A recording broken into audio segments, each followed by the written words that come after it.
ফেলাবে যত এখানে যত মানে আপনার যত আছে আশেপাশে যত আছে সব এখানে আছে, অনেক দূরে দূর তাই নয় এখানে ফেলায়। আমরা এ নিয়ে অনেক অবজেকশন করছি, বলছিও, কোনো কথা গুরুত্ব দিচ্ছে না, কোনো কিছু না, খালি বলে হবে হবে হবে এই করে দেন। এই বাড়িতে আমরা থাকতে পারছি না। আমার এক দাদা ছিল, এই দাদা থেকে দাদা তুই মারা গেছে এই নোংরা বন্ধের জন্য। অনেক বলেছি শোনে না, দাদা আমার চলে গেছে বাড়ি ছেড়ে অন্য জায়গায় দূরে বাড়ি করে চলে গেছে। তারপর অনেক বললাম যে এখান থেকে সরে দেন, থাকতে পারছি না, আমার ঘরে এখানে কোনো আত্মীয় স্বজন কেউ আসতে পারছে না গন্ধের জন্য, কেউ এখানে থাকছে না। কত কষ্টে কত পরিচয় থাকি, কী করে থাকি এখানে বলুন। তারপরে বলো হইতে আছে, বলার পরেও তারা কোনো কথা কোনো গুরুত্বই দিচ্ছে না, কোনো কিছু। পার্ক ছিল, পার্কটা আছে, আচ্ছা পার্কটা আছে, পার্কটারও কোনো কিছু এরা কোনো ইয়ে করছে না, কোনো পরিষ্কার কোনো কিছু করছে না। এরকম নোংরা হচ্ছে, কত রকম আড্ডা ফাড্ডা কত কিছু হয় এখানে, মদ খাওয়া হয়, মানে অনেক কিছু হয় আর নোংরা সবসময় দেখতে পাই, দেখতে পাই। হ্যাঁ হ্যাঁ হ্যাঁ হ্যাঁ ভেঙে দেওয়া হয়েছে, ভেঙে দিয়ে এখানে এখানে এখানে ভ্যাট তৈরি করেছে, যত যত আবর্জনা এখানে না ফেলবে। আমি কি করে এখানে পাশে থাকি আমি।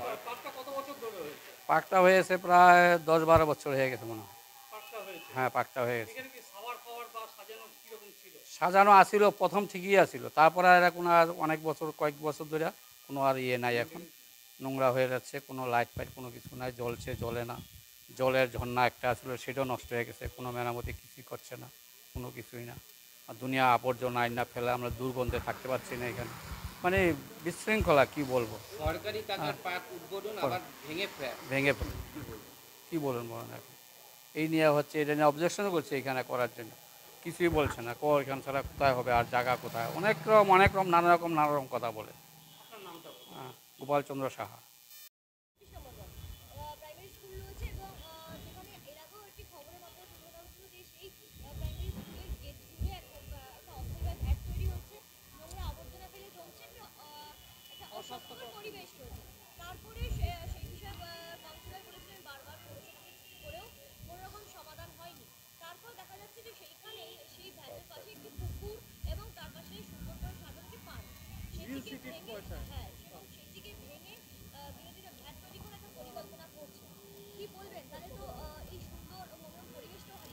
একেবারে ঠিক। আপনারা হয়তো জানেন, কেউ জানেন না, আমরা ভ্যাট মুক্ত শহর আমরা করার জন্য আমরা কয়েক বছর ধরে আমরা চেষ্টা করছি যে ভ্যাট থাকবে না। এই মুহূর্তে ভ্যাট মুক্ত পৌরসভা থাকার ক্ষেত্রে আমাদের যে ব্যবস্থা আছে তার মধ্যে কোনো ত্রুটি নেই, কিন্তু একটা জায়গায় আমরা খুব আটকে যাচ্ছি, একটা জায়গায় আমরা পিছিয়ে পড়ছি।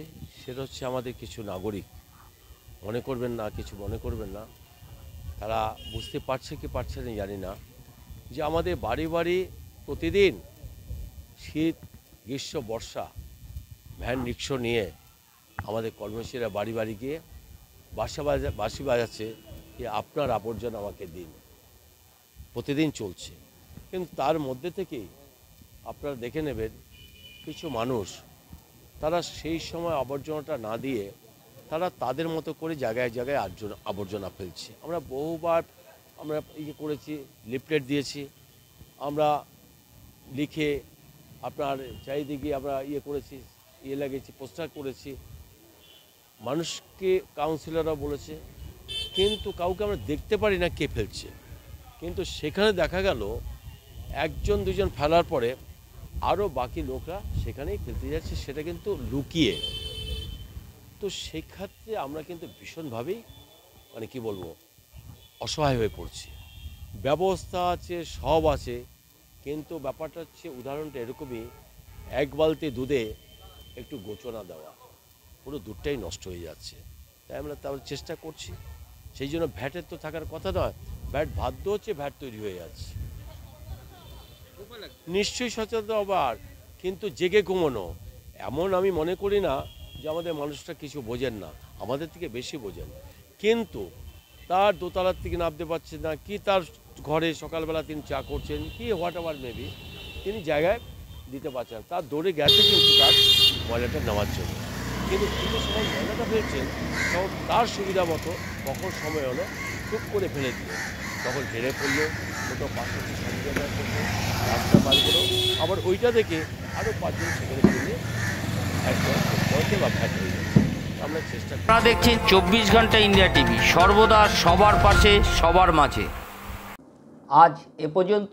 সঙ্গে রাখুন 24 ঘন্টা ইন্ডিয়া টিভি, দেখতে থাকুন সব জেলার সব খবর সবার আগে 24 ঘন্টা ইন্ডিয়া টিভির পর্দায়। নমস্কার।